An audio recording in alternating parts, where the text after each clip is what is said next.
প্রিয় দর্শক, আসসালামু আলাইকুম রহমতুল্লাহি ওবরাকাতু। আমাদের এই মুরগির বাচ্চাগুলোর বয়স হচ্ছে আজকে 11 দিন। আলহামদুলিল্লাহ, আমরা আজকে ভ্যাকসিন করবো 11 দিনে। আমরা আজকে ভ্যাকসিন করবো চোখে। চোখে আমরা প্রথম ভ্যাকসিনটা চোখে করে থাকি। 2 নম্বর ভ্যাকসিনটা আমরা পানির সাথে মিশাই খাওয়া দিব। সবাই দোয়া করবেন যেন পর্যাপ্ত পরিমাণ ভ্যাকসিন সবাই খেতে পারে ইনশাল্লাহ। আজকে মেডিসিন করার পর থেকে কালকে দেখি মেডিসিন খাওয়াচ্ছি, অবশ্যই আপনাদেরকে ভিডিও দিব। যারা রেগুলার আমার ভিডিও দেখেন তাদেরকে অসংখ্য ধন্যবাদ।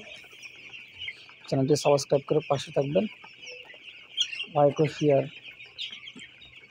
দিয়ে আমাকে উৎসাহিত করবেন, আমাদেরকে রেগুলার আরও ভিডিও দিতে পারে। সবাই দোয়া করবেন। আসসালামু আলাইকুম রহমতুল্লাহি ওয়া বারাকাতুহু।